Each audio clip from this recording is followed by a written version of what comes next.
I read a very interesting book a few years ago called Men Who Hate Women and the Women Who Love Them. Yeah.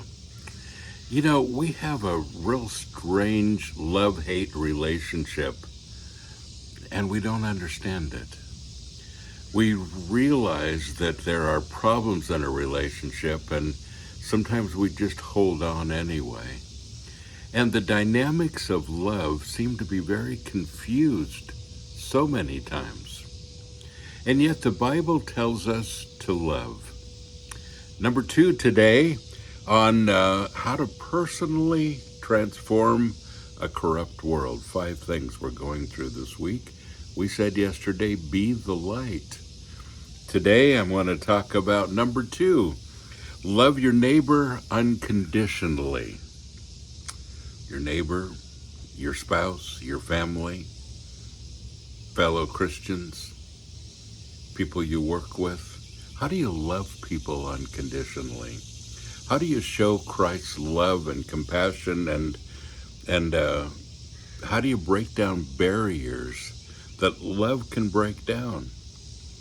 And that gets real difficult and real murky sometimes.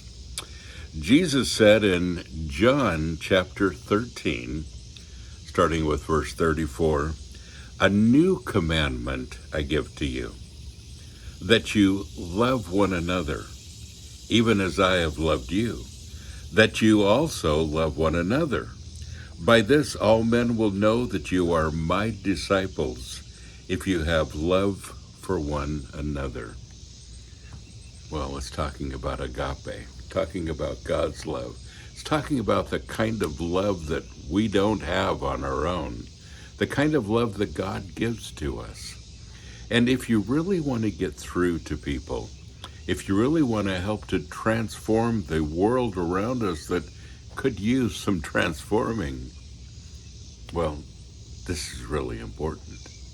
Loving people unconditionally.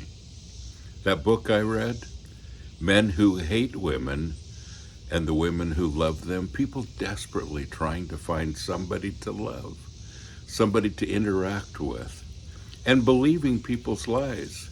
You know, the mistreatment and then saying, well, I'm so sorry, I promise I'll never do that again. And then they do. That's how abuse starts. And there's so much of it around.